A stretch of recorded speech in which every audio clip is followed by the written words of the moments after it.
pledge allegiance to the flag of the United States of America and to the republic for which it stands, one nation, under God, indivisible, with liberty and justice for all.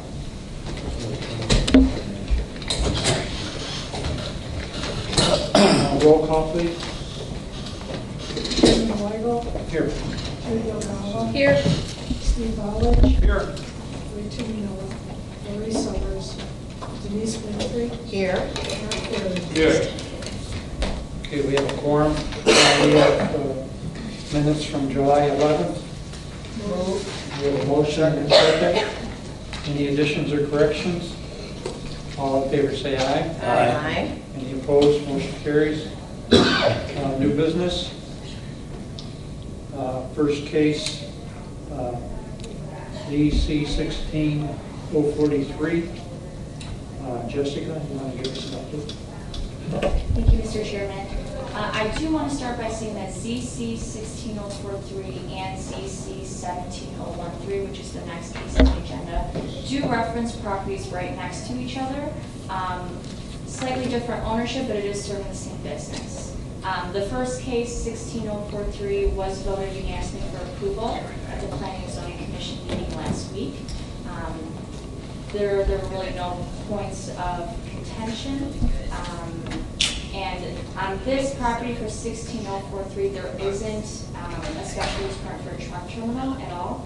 So they do want to establish that use. Okay. Any questions by committee?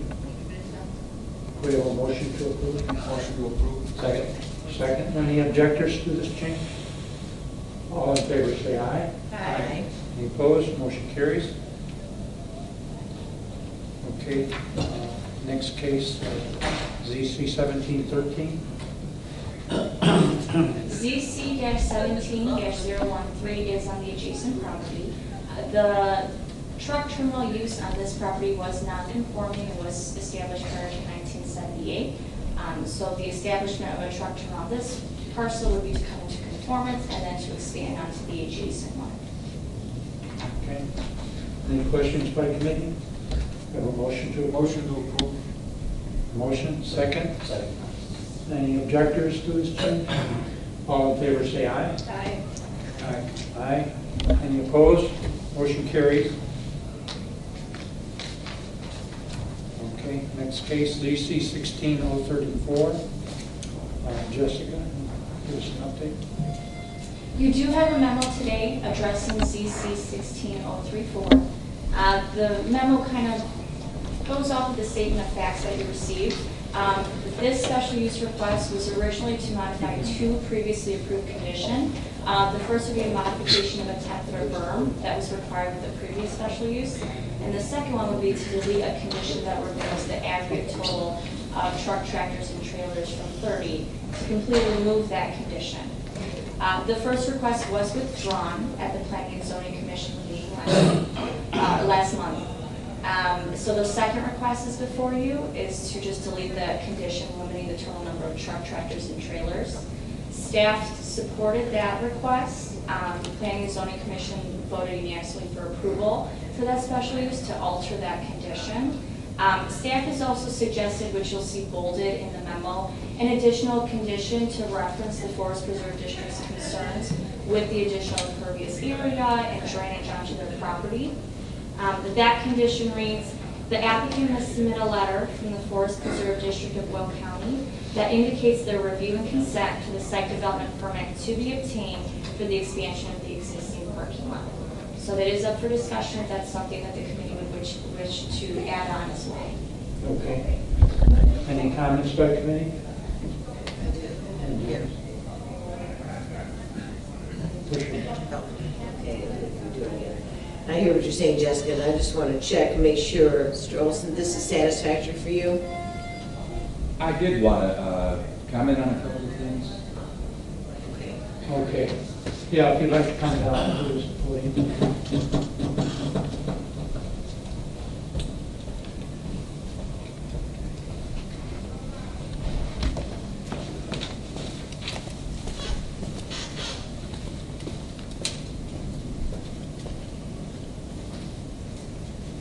Appreciate you asking. State your name. Daniel Olson, 5027 Eunice Avenue. We were happy that the request to eliminate the berm was taken down when we went to the zoning committee. And we thank land use, for recommending that as a condition 4 years ago. It's been a learning curve as they've grown. 2 years ago we started to hear vehicles at night, and that really is the thing I think that we wanted to talk to you about today. With the conditions, enforcement's very difficult. With the conditions being the hours of operation, that will increase. You understand that. If you've got 50 vehicles running now when there's 100 or 150, percentage-wise, more trucks, maybe break down, they hit traffic. It's just obvious they're going to be coming in later. I just wanted to hear from the land use how, if there's no ordinance that would control things like that, how would enforcement happen for control? And then the big thing that I started 2 years ago, could hear the trucks running at night. It's subtle, but they're a long ways away. And now with your action today, if you lift it unlimited, they'll be right up, to the 100-foot setback, which means if they're sleeping in the cabs at night, the numbers of drivers doing that. Is it, since there's no ordinance, do you consider that is, when there's hours of operation from, I believe 7 a.m. to 9 p.m., that's when they leave in the morning, they come back in the afternoon. But what about if they're sleeping in the cabs at night? In the winter when it gets cold, they run the trucks. And I guess what I'm asking is for an additional condition that be prohibited. Okay. Is that covered under hours of operation or not? Because I think that's really your question, that covered by that ordinance, the hours of operation. I think the hours of operation, I think they mean trucks going in and out. I don't think it means parking trucks overnight. Do you have any idea, When the Jesse? motor's running, Jessica? I don't think the condition is in reference to idling at all. I think it's just going in and out of the property. You'd have to make a new condition. Or idling? Okay. Steve? And that's what it is. Yeah, I'm real familiar with trucking operations. I had run a big trucking company before. When you have drivers, you can't tell them they can't come in your yard, and they work for you or they're delivering to you. You can't stop them from coming in and saying, well, you can sleep there overnight, because by law, they're only allowed to work 10 hours. They have a computer now.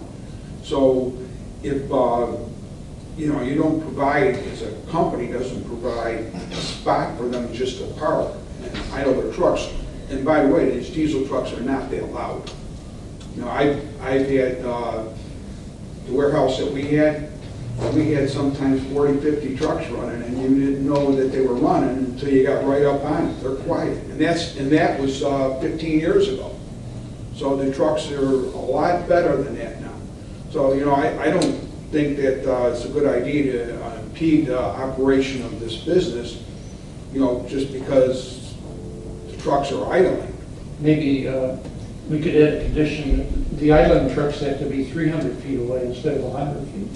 Would that seem reasonable to you? Well, yeah, I mean, I don't entirely agree with his statement if you factor in a business, a trucking terminal, but I'm talking adjacent to residential. Okay. And if I can hear it at 3 in the morning when I wake up, I hear his point, but it's residential. And we're surrounded by forest preserve to the south. And what it sounds like, I had a boat at one time, and it had twin engines, and it was a synchronizer. When one engine was out, the lights would not flash, and you would hear like a That's what I started hearing 2 years ago. It's going to get a lot worse with more trucks. They probably have about 50 right now operating. So if we were to put in a condition so that trucks idling parked that would be to the east end of the lot, which would be away from you, and then those trucks that are parked unoccupied can park to the west side. Would that be helpful? Because you're to the west of the lot. A 300-foot setback in order that the drivers could,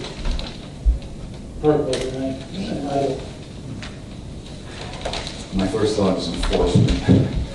And I don't keep bringing up, that they haven't honored the limit of 30, only to illustrate that, if they didn't honor that up until this point, who's the enforcer? Well, it'd be up to somebody to complain like yourself. If you see somebody idling closer than what they said they would do, then they would have, the inspector would go out and do an enforcement.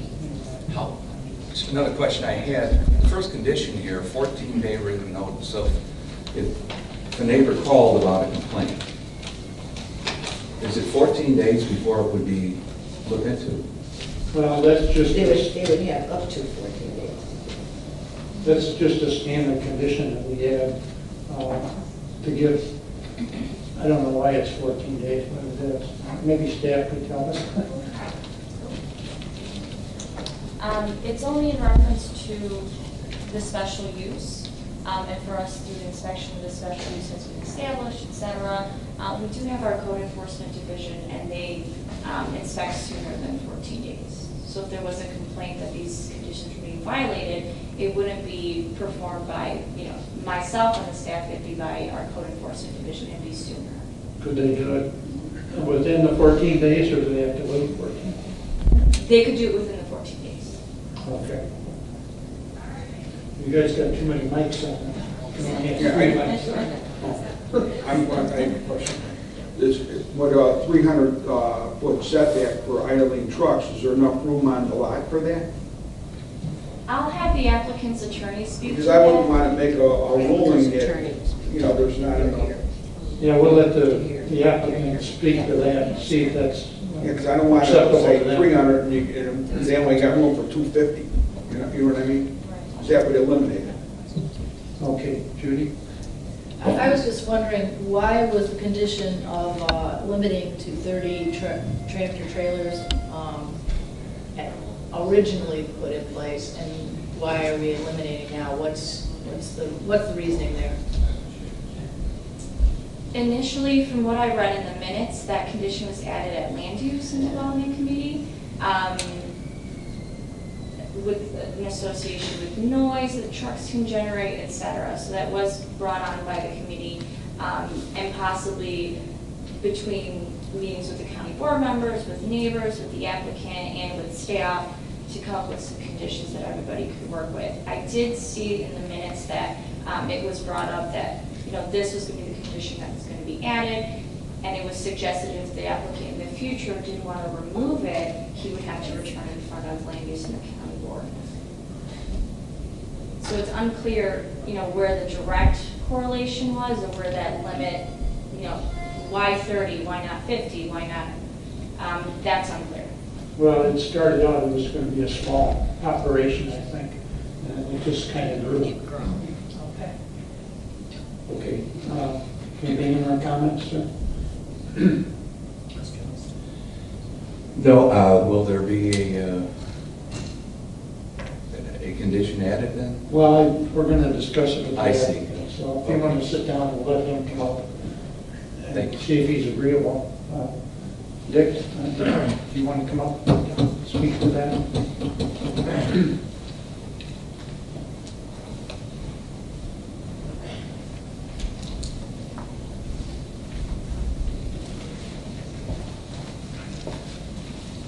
State your name, please.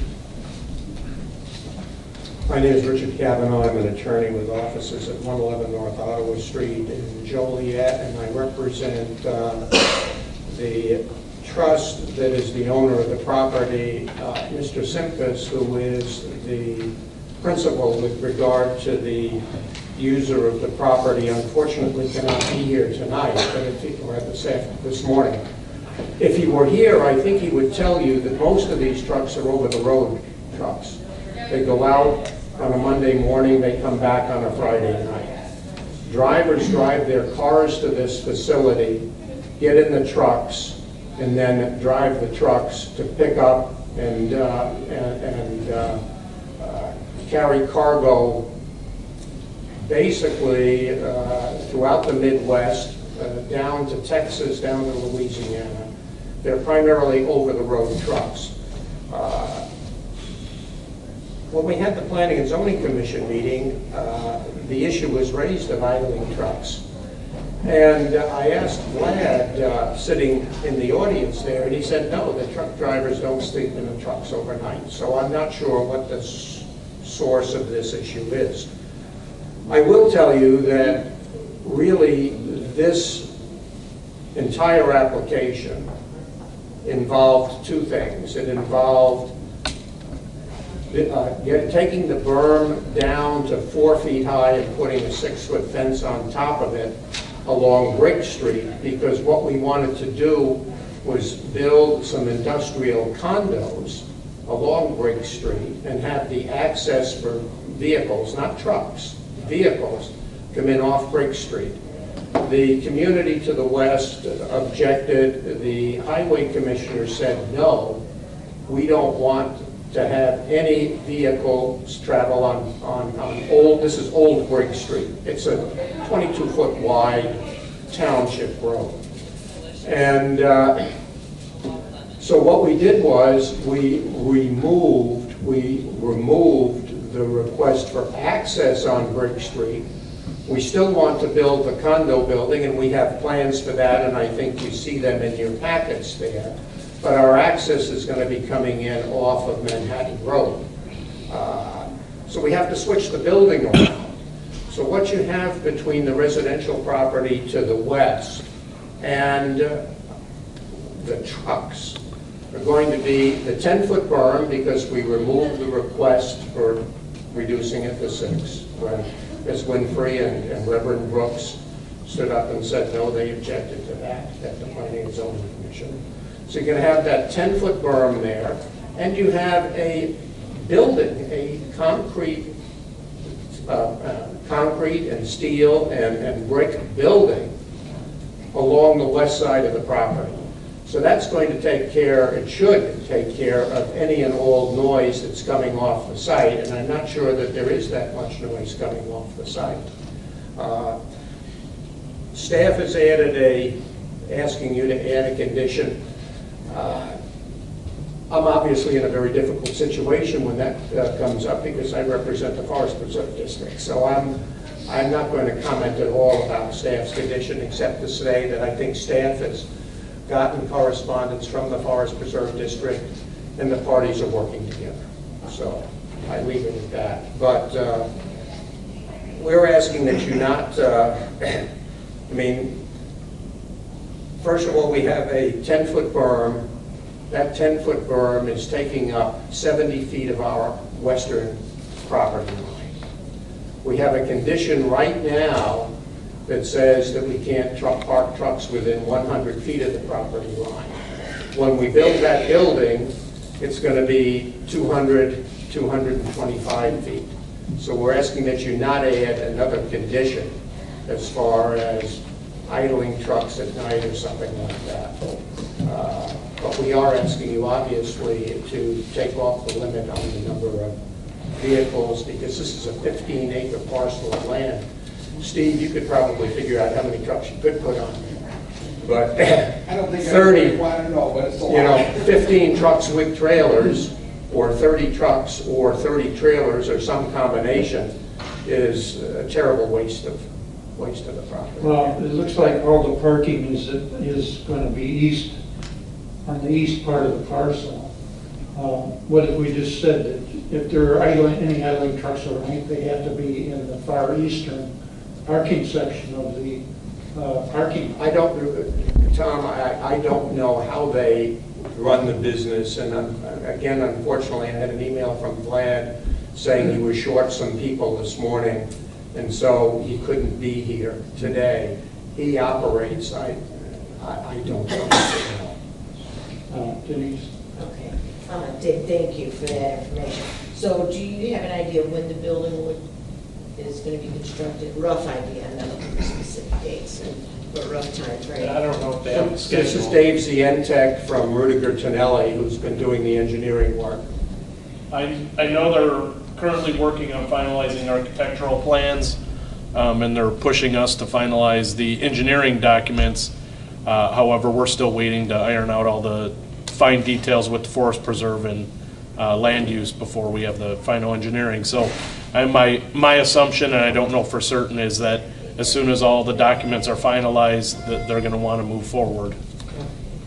Okay, since that seems to be in the works very shortly, Mr. Olson, it sounds like that with the building or the current 10-foot berm, which we've kept, that there would be enough of a buffer between the trucks and the residential area to, if not eliminate, certainly reduce the amount of sound that you hear from there. Is that what you're hearing as well? Because the trucks would then be totally east, not only of the berm, but also of the building. So, and the building is fairly substantial size, so that would be an additional buffer in between there. And then you have the forest preserve to the south there, which has all the trees, which also help to reduce sound. So it seems like the combination of those things, pushing the trucks further east away from you, should eliminate the issue. Obviously, it wouldn't happen overnight because after the building is built. Right. But as that's finished, it would seem like that would solve the problem. The building, I haven't seen the plan, maybe that would, benefit in addition to the berm. The berm has been a good thing for us. The forest, whatever the Forest Preserve does doesn't matter because we're directly west and that would run, along the border. But the trees there provide some buffer, they absorb some sound. We do. Not all of it, but Yeah. those help. And then with the building is substantial, and it would be out past the berm going east, so then the trucks would be even further east past that, would be between Bridge Street as it stands now and the building before. So all of that would be before it got to where you are there. So it seems like that would be enough. It does seem like that, and I agree with a lot of it except one thing, and I'm happy we've had 4 years.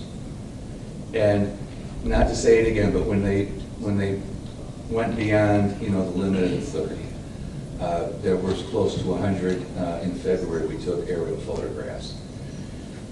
We've heard it if you look at how far away they are right now, if we can hear them running at night, now, the only difference really would be to add a building. But that's going to be negated by the fact that they're going to grow, not just closer, but in volume, much bigger. And that's our concern.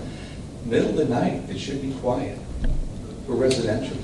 And I would say if the petitioner is not aware or doesn't want drivers sleeping in cabs at night, then I don't think that there's any reason not to just, as a safety guard, put in a condition. I like the idea of I don't know how the enforcement could work, Tom, That but would be for our code to do that. What's the idea that you have? well, I like a condition that there would either eliminate that it's a trucking terminal and it was never addressed in 2013. Now we understand what happens. In the middle of the week, they come in late. Instead of driving wherever, they sleep in their cabs. And when it gets down to 0 in the winter, they fire them up and they run it. It's going, I don't think anybody in this room could say, well, it's not going to get louder. It's going to get louder. And I think that a condition addressing that is going to, I think that Land Use Committee will be happy down the road that they put one in, because I don't know how enforcement can work. If you're getting calls every day that it's loud, I don't know how you can enforce it. So you'd want a condition that there would be no sleeping in cabs, is that what you're asking? Well, we want to be a good neighbor, not be unreasonable. Something, and I worry about enforcement, and if it's a distance away, that's why I wish our county had a comprehensive zoning ordinance for trucking terminals, because they would have learned by now that when you're adjacent to residential, what the harming effect is by putting all these trucks right there. And I've talked to other counties, I did back in 2013, and enforcement is what they talked about. That's the problem. You have ordinances, and then you have what happens in life. And I would like to see a condition, if it says that AV is not aware and doesn't want people sleeping there, then a condition that it's not allowed. A condition prohibiting sleeping in cabs. Okay, so the condition that you want is the prohibition against sleeping in cabs. I don't know what that falls under purview. You know, the other thing that's happening too is that Manhattan Road has become more heavily used for trucks. So you're going to hear trucks on Manhattan Road regardless. So Yeah, but not at 3 in the morning.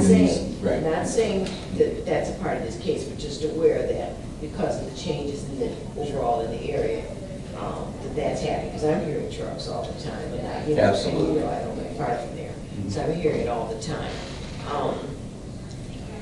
I really believe the building, because of the way it's going to be structured, will provide a significant buffer in the noise for you. I understand your concern about the idling. So I guess I'm looking for some middle ground that would allow them to go forward to not hamper their business, but also allow them to be considerate of the residents there.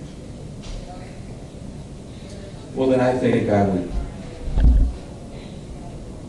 we want to be a good neighbor, we don't want to be adversaries. And I think then I would say that Tom's suggestion, that there be at least a limit, that if the operation needs to have the opportunity when they come in late at night, that they would stage on the west end of the property, the east end of the property, rather on the west. Okay, so for those trucks coming in late, I'm just trying to state the condition then. For trucks arriving late from a long haul, maybe they might get in at 1 o'clock in the morning, bring it home. Things happen. And they may not be in a condition to go right back out in their car, so if they're needing to stay put so they can function well and be safe on the road, they stay on the east end of the property. And then when it's February and it's 20 below, they can run their trucks all night long. Okay, that would do it for you. I think that would be a reasonable. Okay. Again, they're asking for a limit. I don't run the operation, unfortunately.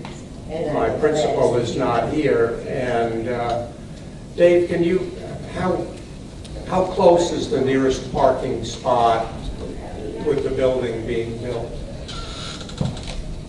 Well, I think like Dick had said, so with the 10-foot berm, the berm itself is going to be at a minimum 70 feet wide. Plus then there is some space between the berm and the building because we have to ensure that we get drainage away from the building towards the detention basin. The building itself is proposed at 80 feet wide. So, right there you're between 150 and 200 feet to the east side of the building. Then that building is probably going to have 20-foot passenger vehicle parking stalls up in front of it, plus a drive aisle before you get to actual truck stalls. 200 feet? 200 feet from the property line, from the west side. Be the closest that any truck park. If you add the berm itself, the drainage retention to the building, the car parking, and then when it bump out the difference, it comes out like 170, they bump it out to 200. So the closest any truck could park would be 200. And they'd all be parking towards the east. I just struggle with it a little bit because there's so few out there comparatively than what will be there, and we can hear them. It's not just the distance, it's the number of trucks that would be there. I think right now they're probably 400 feet away. 200 feet, multiplied by the number of vehicles. I can only go off of what I've been hearing, in the winter.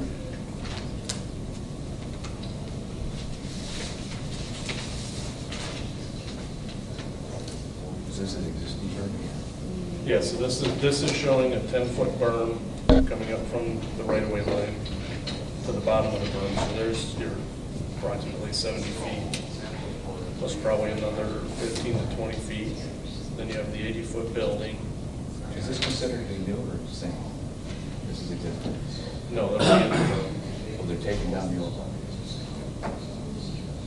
Is that berm going closer to the property line than the old one? yes, yeah, it'll be I'm sure it is. Because it was put further to the east than what we expected. the original berm. The original berm was designed to incorporate the existing high points of the property. So it's actually over here. Correct. That's where the existing berm is. So what that means is really, we have a 100-foot setback. The berm now is coming closer. But the 100-foot setback doesn't change. No, but I'm saying, right now, the building's really a non-factor compared to what we have today, because that's where this building, where it will, right through here. It's be dealt, because you'll have the berm and the building. And the whole point of the building, in my mind, is the building has a tendency to sound like the truck and cars inside of it. Where are the trucks at, right? Where, this is all new? Clear? No, this is the existing. The only thing that's new is this. And this. But we have to access it from here because we're not allowed to access it from Old Branch. Well, the only thing that I'm concerned about is why, and I know that Vlad's not here this morning, but if there's really not a need to have drivers sleeping in trucks at night, why not, for everyone's sake, make it a condition? It's a trucking terminal. Well, I think in the wintertime, they might just leave them idling overnight, whether there's anybody in them or not, you know, just because of the weather conditions.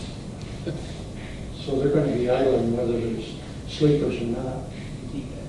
So I don't think sleeping has anything to do with it necessarily. Probably it's more the weather than people's personal. To be able to start it again. Yeah. Well, I don't know what else. It sounds like it's something we might have to just live with. There's no comprehensive zoning ordinance for a trucking terminal in the county.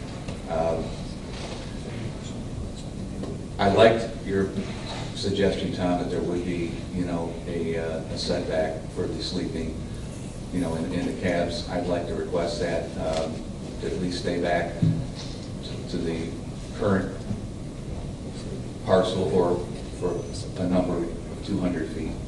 Okay. We can add a condition that a no idling of trucks overnight within 200 feet of the west property line. Is that sufficient? Yes. Okay. Staff want to add that? I said I'm comfortable with 200 feet because of the fact that the building is going to be there and it's going to be close to 200 feet anyway. Okay. So, The only other thing that comes to mind, Mr. Benetton, is on the west side of the building, it's impossible for us to put any sort of landscape closer to the building, between the building and the berm, so that we have some trees in there to help with buffer. Well, I think that the berm is they'll required be to on be the other like- side, really. We'll have to put something to stabilize it. So you put grass, but I think most of the trees would be on the west side.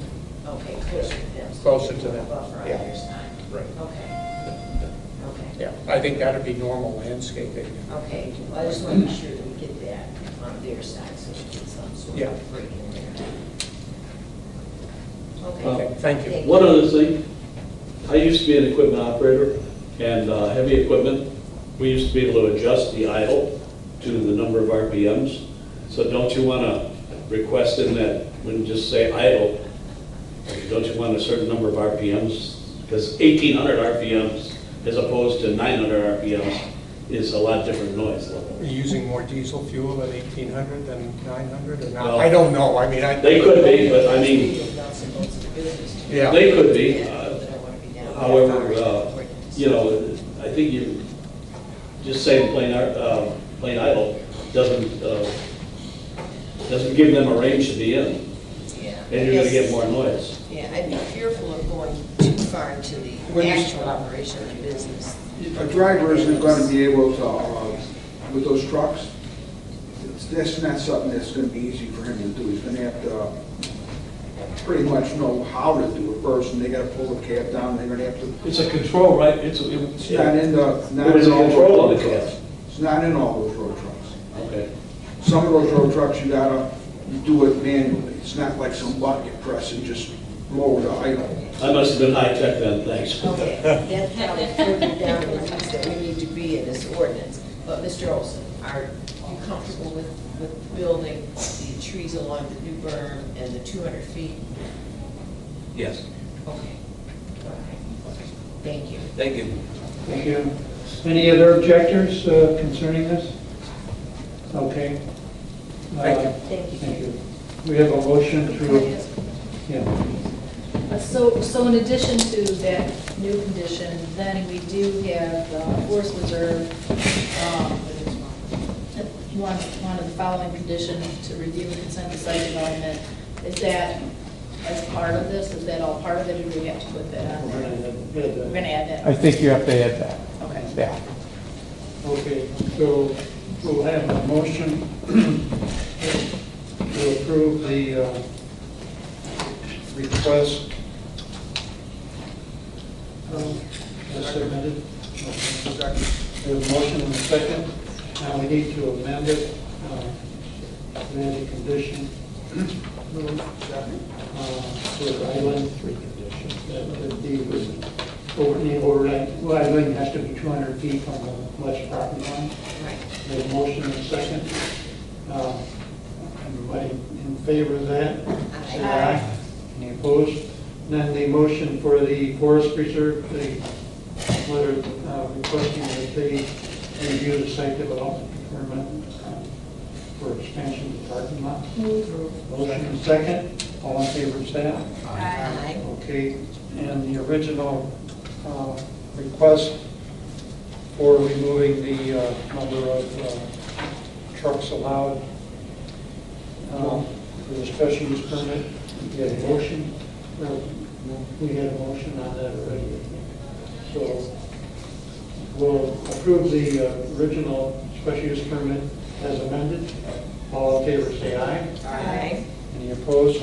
Motion carried.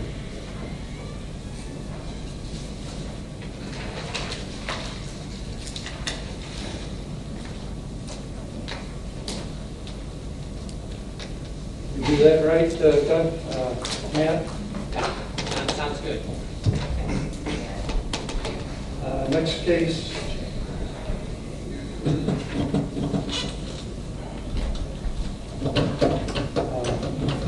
M1702, Jessica. I'll be presenting this one. Zoning case ZC 17025 takes place in Lockport Township. It's for a map amendment from A2 to R1 in order to create two R1 parcels. Now, there is a variance associated with this zoning case as well, but that is going to be heard at the September Planning and Zoning Commission meeting. So just before you today is that map amendment.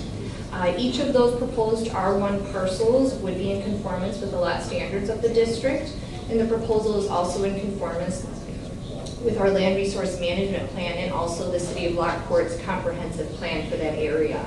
We had no objections to this map amendment, and the Planning and Zoning Commission voted unanimously to approve the map amendment. Any comments by committee? Motion to approve. I know that when I looked at it, I said to make it more like the surrounding, but everything is mostly A2 or A1 with residential on it. So the intent really is that they want to take the A2 parcel and create two R1s. So there's a house on one of those, on one portion, and there's nothing on the other portion? Correct, yeah. So it would be an east and a west parcel, and on the eastern parcel, there would be a residence which is existing with a full building, and then on the western parcel is currently vacant, so they're looking to improve that with single-family residential. There are some R2, R3, R1 parcels in the area as well, and then some smaller A1, some other A2 parcels, so it's kind of a mix, but the scale of the lot sizes are not out of context with the area. Okay, thank you. We had a motion. Do you have a second? Second. Second. Any objectors to this change? All in favor, say aye. Aye. Aye. Opposed, motion carries. Okay, other business, zoning ordinance update. Is that it? I want to be sure that you had in your packets the topic for today, which was fences and walls. Is that in your packet? It was included in that. Okay. Then the purpose of this, even though it's a zoning ordinance update, it's all encompassing. That particular agenda item for today was to review the language for modifying the zoning ordinance in section 155-14.90 with regard to electric wire fencing in the state zoning districts. And what I'm looking for today then is basically a direction to put to public hearing the specific language for a text amendment. And what this language does is it modifies that particular section, subsection G. And if you look at your handout on line 13, it deletes electric or. So basically, it states that those types are not, the remaining types are not allowed in residential zoning districts or abutting residential zoning districts. But what we do is we add the following language. Electric wire fences are prohibited in residential zoning districts and on lots abutting residential zoning districts, except in the E1, E2 zoning districts when used for the containment of horses, farm animals, and micro livestock, as may be authorized in section 155-10.10. Basically, what that does is it allows the use of electric wire fences in the state zoning districts for the use of the containment of those particular types of animals that are allowed in those zoning districts. Okay. Anybody have a question about the language? Okay. I have a motion to forward this on for public. Second. Motion second. All in favor, say aye. Aye. Any opposed? Motion carries. Thank you. Next item is rental property inspection. Ron? You have I had some handouts here.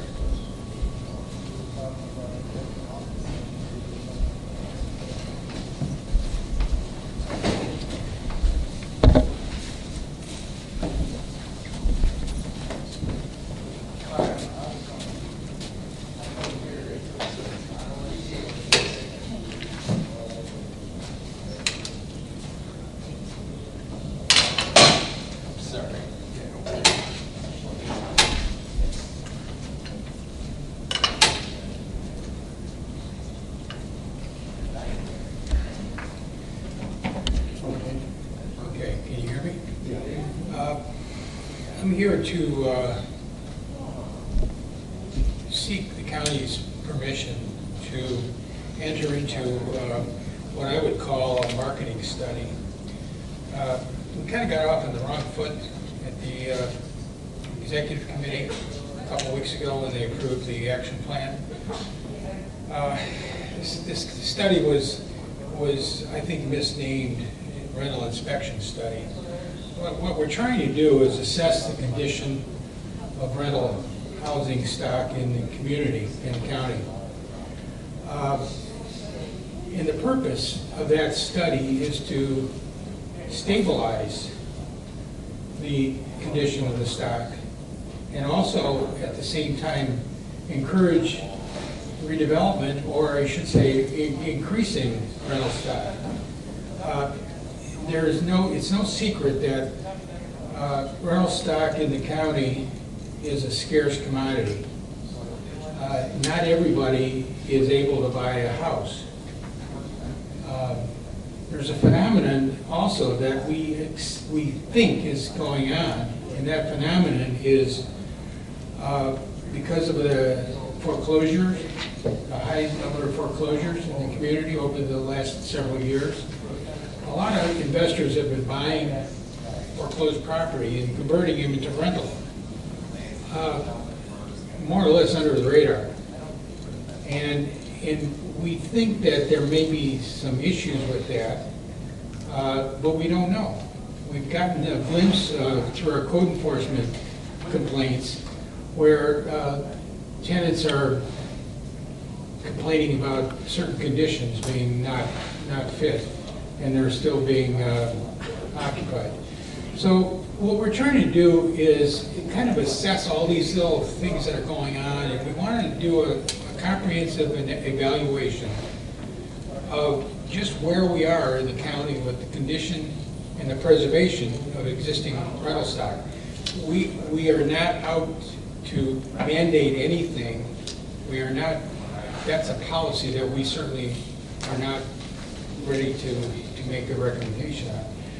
But it's just like when you go into a doctor's office, the first thing you want to do is have him assess your overall condition before he makes a recommendation as to how to what medication to prescribe or if there's any further surgery needed.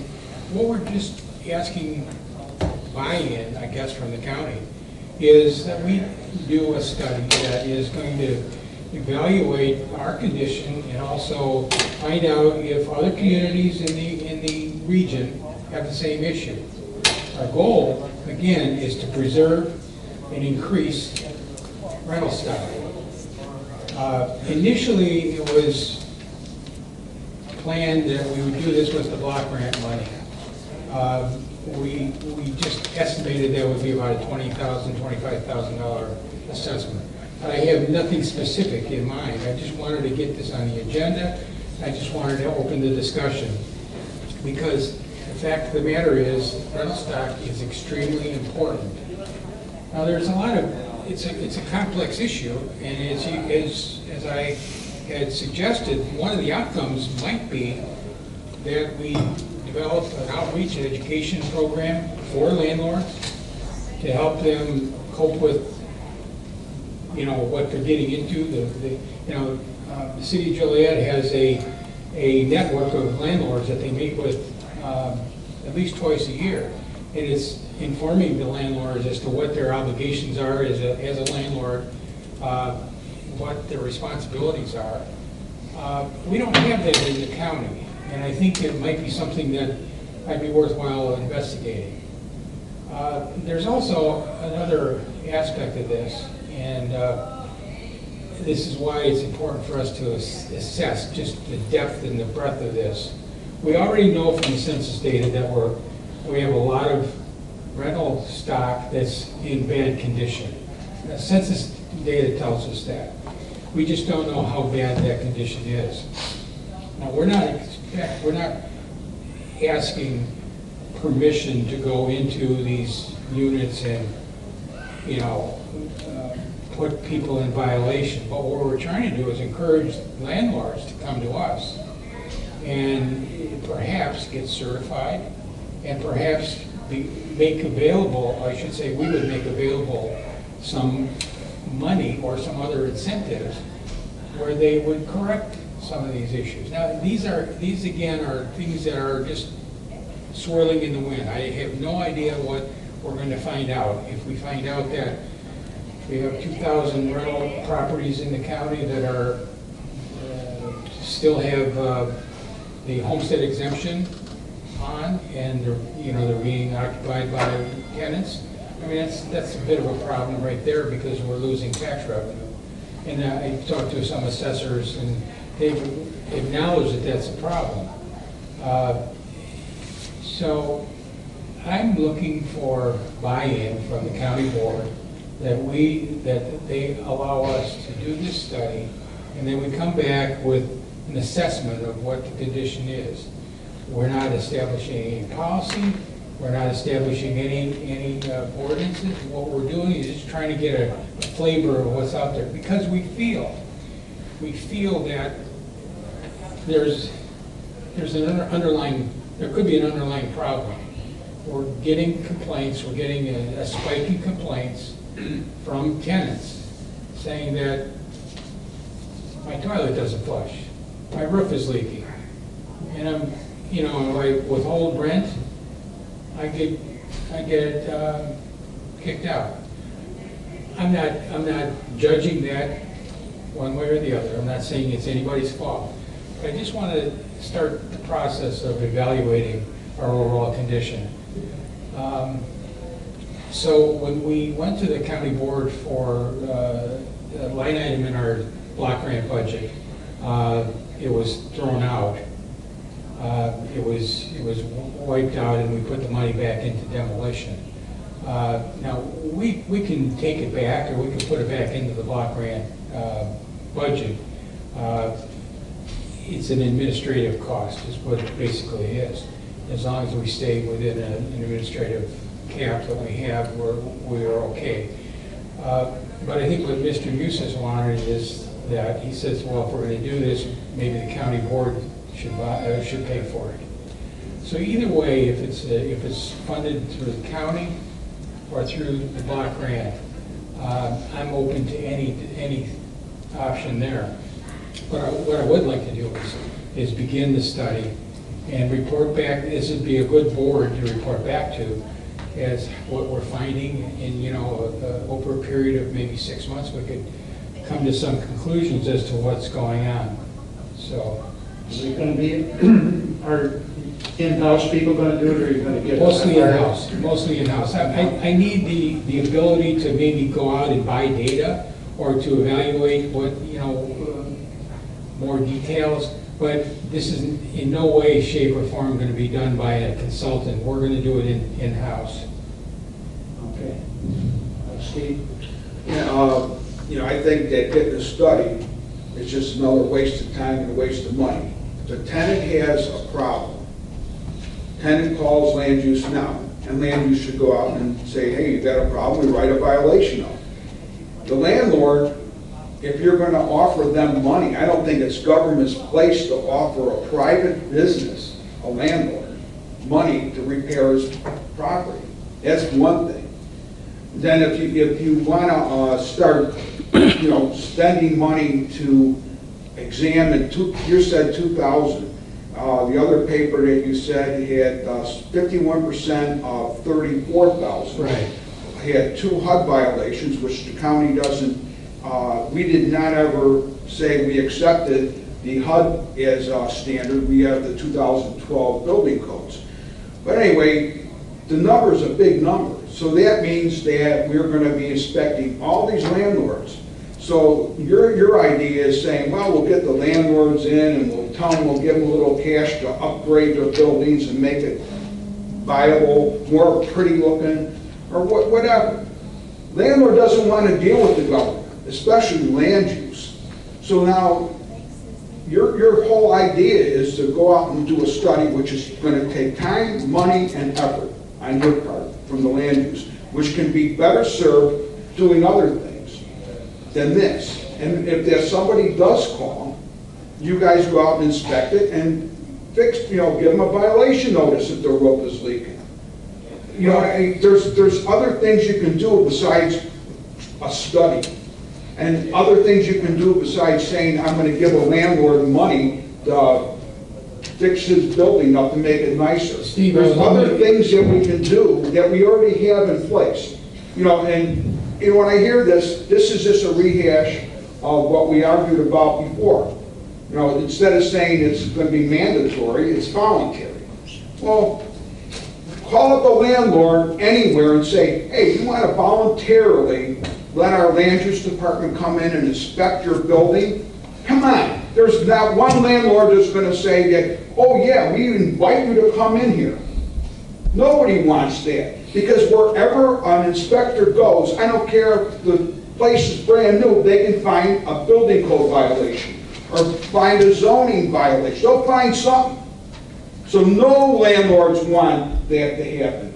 Now, as far as the number of people that are renting, there's all kinds of people because they don't want to own a house in Illinois because the taxes are too high. So they want the option to move. Millennials that are young people, they don't want to live in an overtaxed, burdensome state like Illinois. If you look at what the federal government's doing, they're eliminating regulations. They're eliminating problems like that. Not here. You're talking about adding more regulations or more inspections or another program. Let's just take care of what we already got. We have a big program right now in the county. Our land use department does a good job of what they're doing. We don't need to expand it. Let's try and make our department run smoother. Well, first of all, this is the grant section. Land use, my division, Community Development Division, has two sections. We have code enforcement and we have the grant section. So this is strictly conducted by our grant section. It's not going to take anything away, and all we do in the grant section is administer HUD grants. But why should we give grant money to a private company or a private homeowner that's renting it out? And as far as what you said about the assessor's job is to make sure that when you file for a homeowner's exemption, that you actually deserve it. You know, that isn't, you know, if they're letting people that don't live in a house get a homeowner's exemption, shame on them. That's our office's problem. It's not the land use problem. The assessor has a lot of people working there, and they should be able to, when you go for a senior exemption, you got to bring your tax form in. You got to have proof. So if you're living there, you got to have all the utilities in your name or something else. But there's a lot of ways they could do it. So don't say that land use has to do the assessor's job, because that's not right either. You're putting words in my mouth. I never said that. I said this is a problem that we've seen, and we've been told by Joliet Township assessor told me a couple weeks ago that he's got properties and has no idea how many landlords are renting properties and claiming the homestead exemption, which is $6,000 per property. Now that's no skin off of my nose, but that's skin off of the county's nose. But the assessor should be able to find it out. Well, I'm not here to argue for the assessor, but Well, I'm just saying that if they're not that's doing their the job, there's a problem with them, not with you. You're doing your job. Let the assessors do their job. Well, I don't know why this is turning into an argument. What I want to do is seek authorization to do a study, to take a picture of what's going on out there. I'm not making any plans, I'm not making any predictions, because I don't know. But I do know that there seems to be an underlying problem that is generating. And I would rather stay ahead of the curve than behind the curve. I would rather be able to say, you know, we have X number of units in the community that are substandard, that are occupied. Wouldn't it be nice to be able to correct the problem before it becomes a problem? Before we get a violation or a complaint? It would be nice, I would think, from my perspective, it would be nice to know about this ahead of time. So all this study is going to do is really help us evaluate that, and we come back here and we say, okay, you know, we got a problem, or maybe we don't have a problem. But you help us, you're basically giving us the okay to evaluate it. And this is all going to be done in the course of our normal grant activity. And by the way, we do already have probably $500,000 in rehab already in the pipeline in communities. And we have been helping Cornerstone and Catholic Charities and Trinity upgrade their rental stock over the last 5 years. So it's not like this is something new, or we're giving money to a landlord. By all means, we're helping stabilize the stock. And when Cornerstone comes to us and says that they have a facility that needs modification, it's an eligible activity, and we do that, and the county board supports it. The county boards have been supporting that for a number of years. So it really doesn't make any difference in my mind whether it's Cornerstones or a group of landlords coming in. There's an acknowledged problem. We know that Cornerstone, for example, they have probably 80 properties in the community. We know that attrition and wear and tear on the facility is an issue. So they've come to us and say, can you help? We're able to do that. I'm not suggesting that that's going to happen on the landlord side, but at least we want to know in general terms what's going on.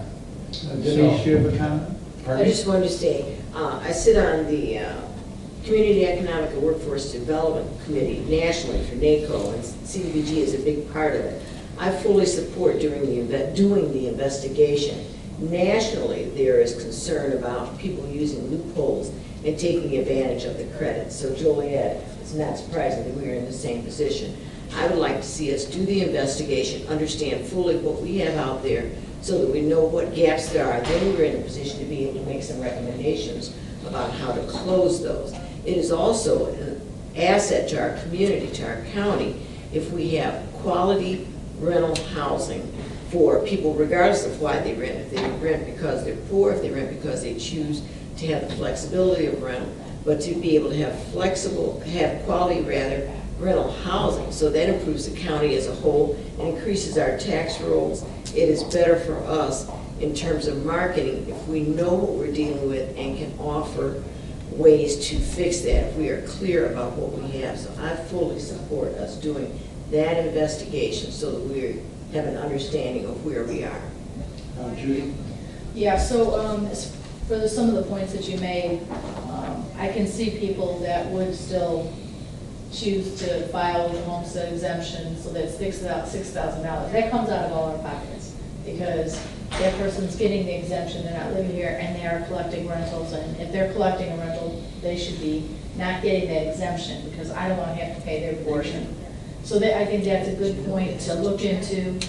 I think a voluntary rental property certification program is just like Denise said. If I want to rent in the community, and I know that there are renters, there are people who rent homes, and they're in it because that's their business, that's what they want to do, and they want to provide a good quality home. And if you have if we could get a certification program, so that I do what I want to make sure my home is up to all these standards, then as a renter, I can see the county has certified that this is a property that is safe for me to live in with my children, and I don't have to worry about certain things happening. I don't have to wait for a complaint. And then land use, they do a fabulous job, but they have a process that they have to go through to make sure that everything is done, and it's a time period and things like that, and then there's court hearings and all that. That can take time. So if you can do an annual thing on rental properties, I think there will be landlords who are very interested in doing that, and they're probably angry at those who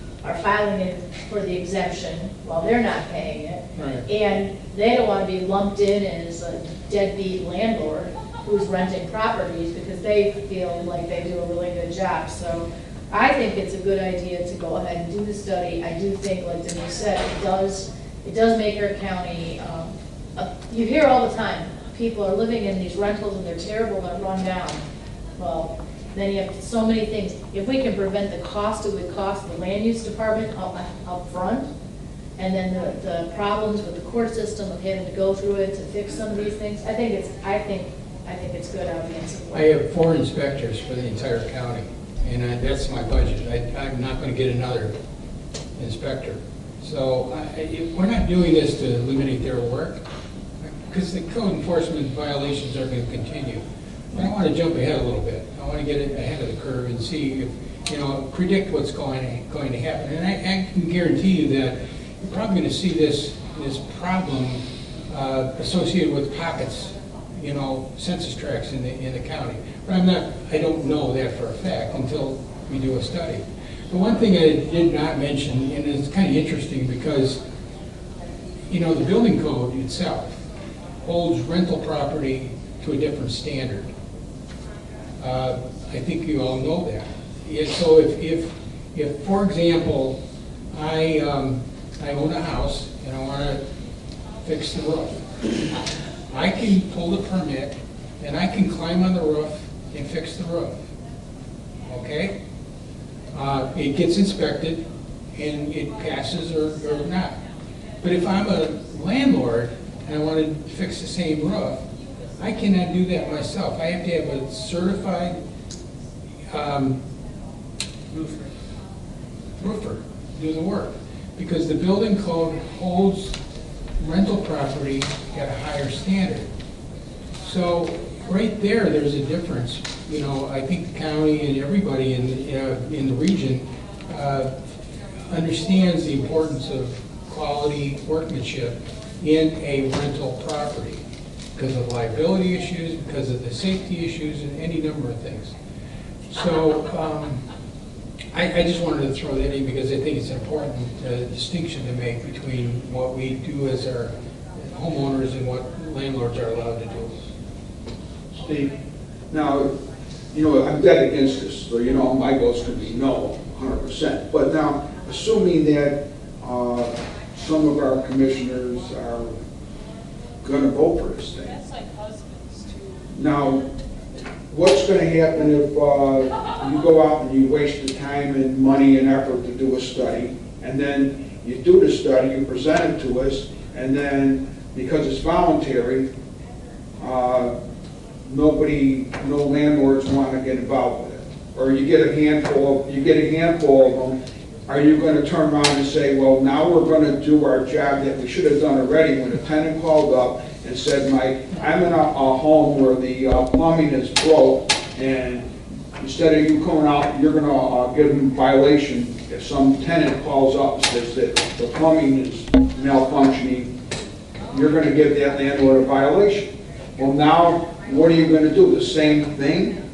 You're going to give that landlord a violation, or are you saying that all these landlords are going to, on their own, say, oh, this is a great idea, that I want to have everything upgraded, and you know what, some landlords would look at it and say, well, if I get some money out of it, maybe I'll do it.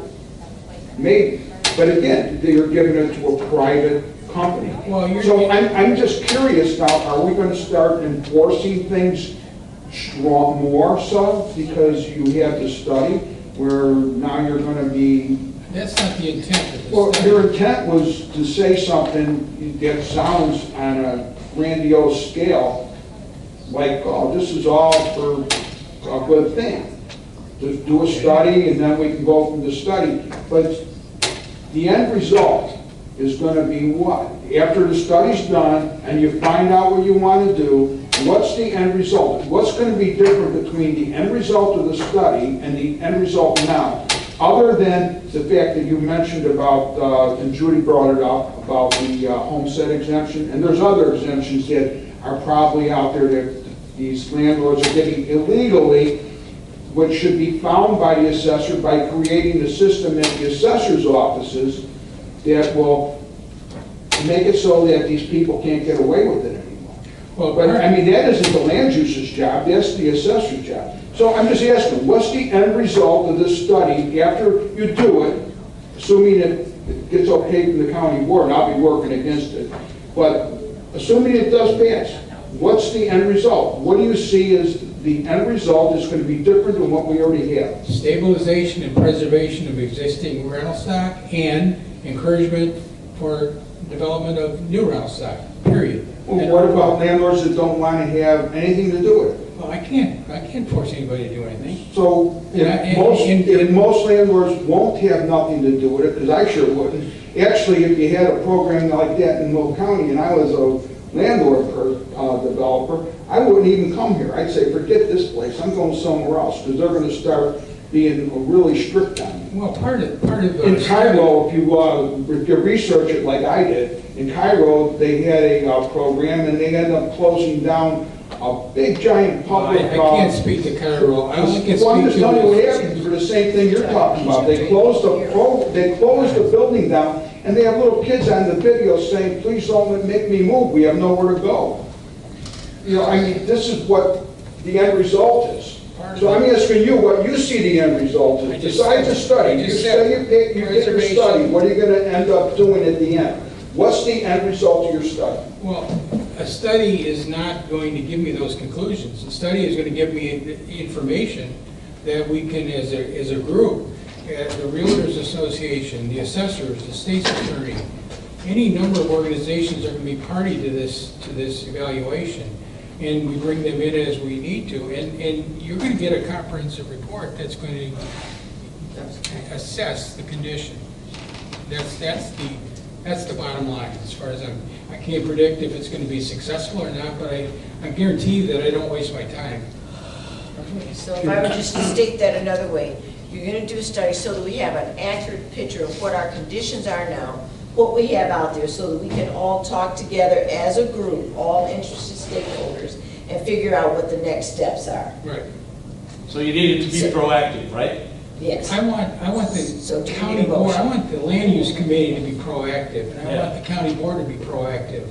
Instead of waiting, instead of chasing your tail all the time, let's take a step in the right direction and see where we are in a couple of years. And if we do need a new policy, and it's a regional approach, and other people in other counties are doing the same thing, let's evaluate that.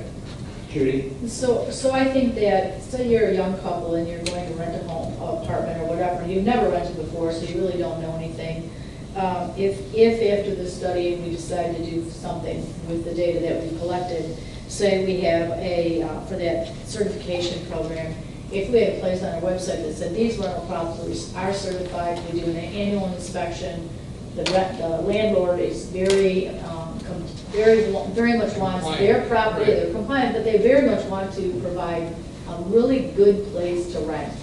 Because that's their business. Some people do have rental buildings all over, and if they could always have their places filled because they have that special certification, I think it's a good thing, because, you know, you read about it where you have people renting homes, and in Chicago you see the porches collapse and lots of things happen, and that's because I think people are allowed to not, if you're renting, that's somebody else's life that you are involved with. If you want to live in your house and do whatever, that's your business.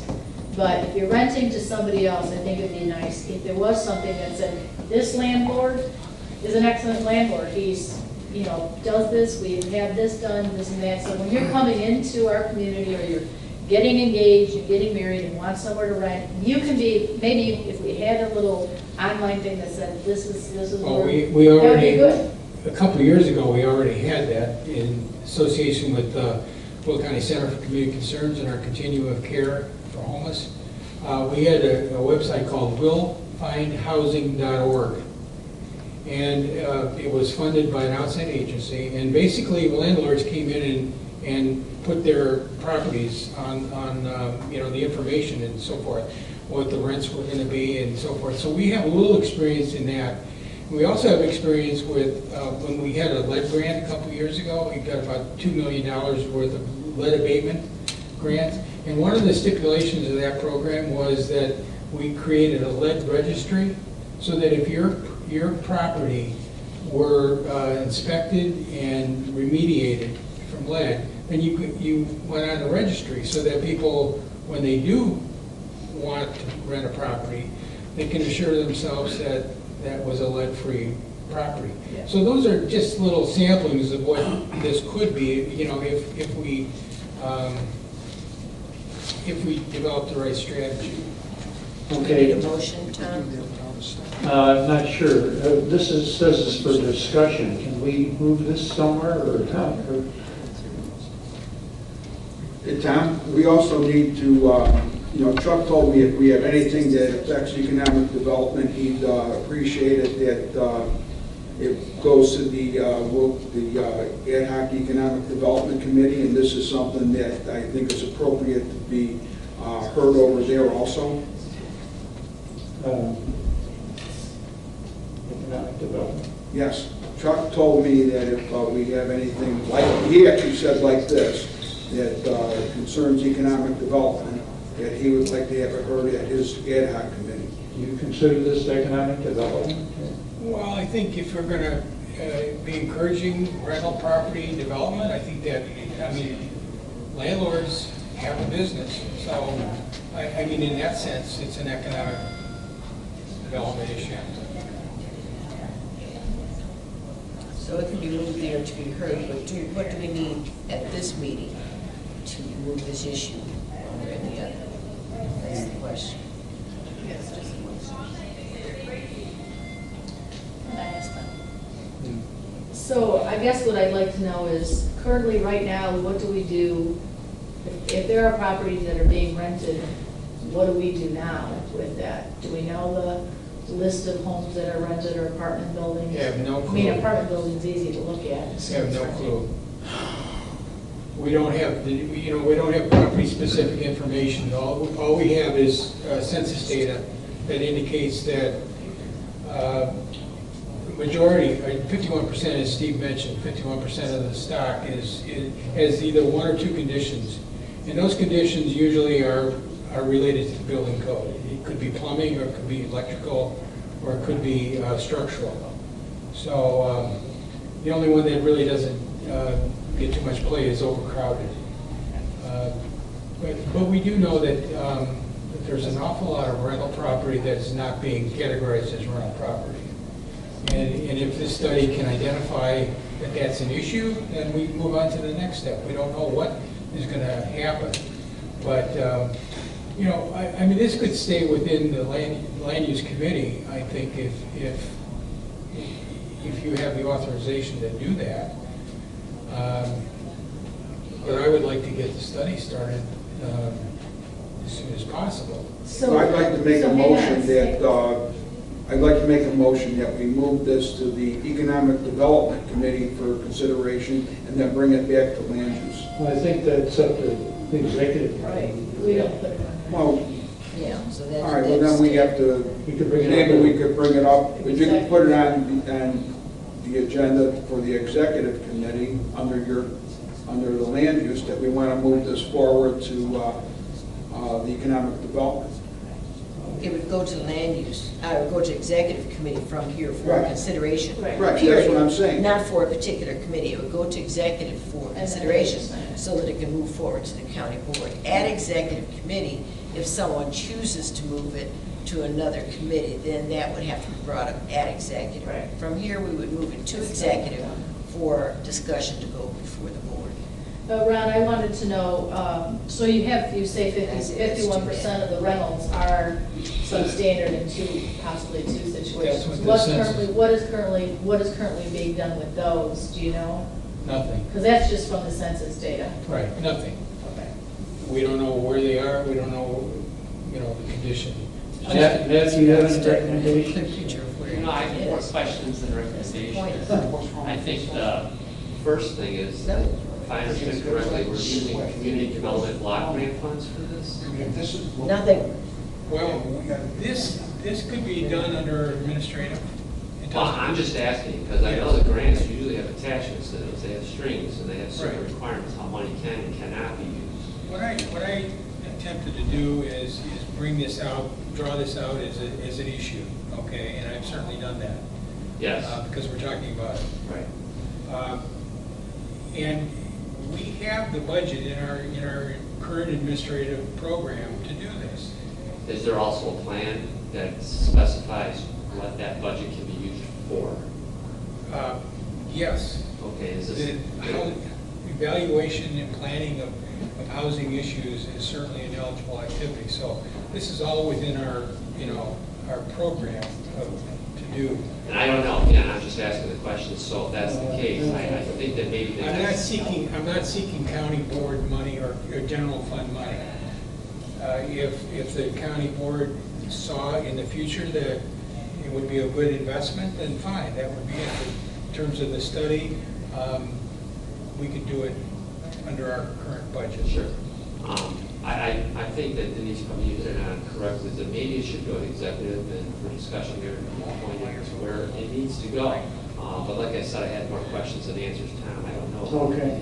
Well, let's just say that we have a motion that we would approve it, but we'd like to send it back to executive committee if they would like to send it. I'd like to make it in two different motions. To other committees. Can we make it in two different motions? What would that be? Well, if you want a motion to approve it, I'm voting no, and if you want a motion to move it to executive, I'll vote yes. So it should be on two different motions. And then the other thing is we need to find out the legality of it from the state's attorney. Mary's going to have to get involved in, you know, whatever, but we have to find out, is this legally done? And then as far as the budget, if they got that much extra money in their budget, what did we screw up and give them too much money in the budget? There's a lot of questions that need to be answered. I mean, if he says they got the money, how come they got the money when they're always saying they don't got enough money? I'm really perplexed at this. You know, if you've got enough money in your own budget to do it, now all of a sudden you don't. Steve, this is. But it should be two motions, Tom. A motion to. Okay. Okay, so then I move that we approve this. Okay. Is there a second? Well, we're moving to approve, this is just a discussion, so I'm not sure that we can approve the discussion. You know what I'm saying? So then I move that we move this forward to executive committee. Second? Okay. All in favor? Second. All in favor, say aye. Aye. Any opposed? Okay, move to executive, so you get another chance to talk to them. Can't wait. That's fine, yeah. Okay, move on to reports. I have no reports. Committee members, any reports or comments? Yeah, I do. Thank you. I brought this up in legislative, that we're talking about solar farms and our land ordinance changes, and I just wanted, it was in this week's Farm Week newspaper that comes out. They spoke about solar farms and that most of the time there are no ordinance or regulations or anything to help to figure out what they can do, what they can't do. And unlike wind farms, which has an ag mitigation agreement, with the solar farm, there isn't anything like that. So I know we've been talking about that with our ordinances, and I just want to make sure that everyone's aware. I'll get a copy of that for you guys so that you can see what that is, and just what the Farm Week magazine had said, the different things we need to look at. I'm sure you're well aware of is, installation to make sure if they're installing and they put it on another piece of farm property, that an ag mitigation agreement's in place so that if somehow that impacts the production of that farm field, the farmer would be protected. Because sometimes certain farmers may sign an agreement, because these are the 30 to 40-year lease agreements. So sometimes they may sign an agreement and they're not really looking at the whole picture. They're not thinking of the whole thing. They just think, oh, I'd like to have this because it's some way, possibly for an older farmer, to be able to continue to have farmland, even though it would be a solar farm. I want to protect them from that.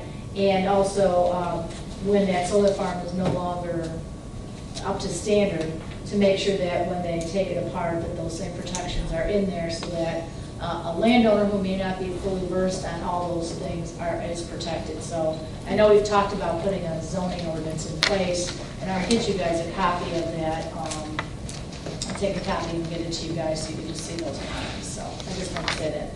Anything else? Any comments from staff? I just wanted to clarify the condition for zoning case ZC 16034.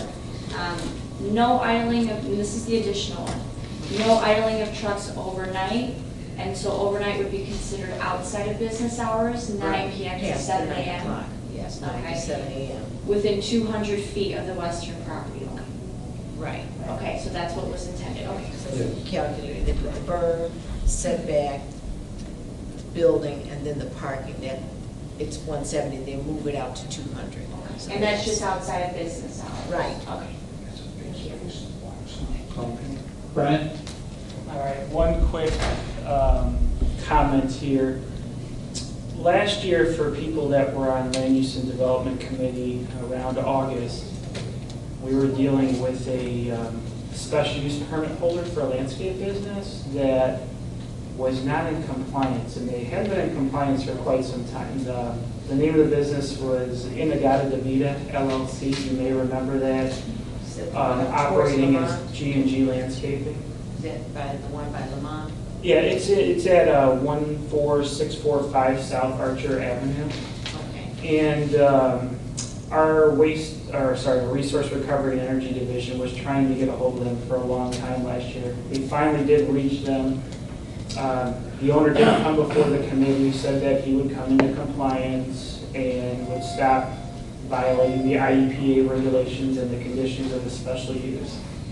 He is continuing to violate the terms of the conditions and the IEPA regulations. I sent him a letter on July 31st asking him to contact our office to come into compliance. To date, I have not heard from him, and I think I'm looking for direction here, but I think maybe in a couple more months, if we have not heard from him again on this issue and the property is not in compliance, I'll bring the request for a special use permit revocation back to the committee, because we do have some complainants on this, and to just continue to let this go I think would be bad for the neighbors. Isn't there a fine amount that you can fine them now? It is possible that they could be fined that way too. Why don't you do that? That's And we'll another get his option. attention, if you charge him a couple $1,000. This is the one, he had some stuff stacked up, junk tires and some other Well, stuff. one of the biggest problems that I'm aware of, at least currently, I don't recall that necessarily, but I wasn't, I can't say that I recall that specific issue, but you are not allowed to bring off-site landscape waste to a property and then burn it on the site, and that's what continues to happen here. There could be other problems too, but that was one of the big problems. Rather than say we'll take a special use away, I think we should fine him first and see if he'll. So, what I could do is work with our code people and go down that road first and see what sort of progress we get there. Yep. Okay. Yeah, otherwise bring it back. Okay, perfect, thank you. Okay, any public comment? No public here. Have a motion to adjourn? Motion. Second, all in favor, say aye. Aye. Aye. We adjourn.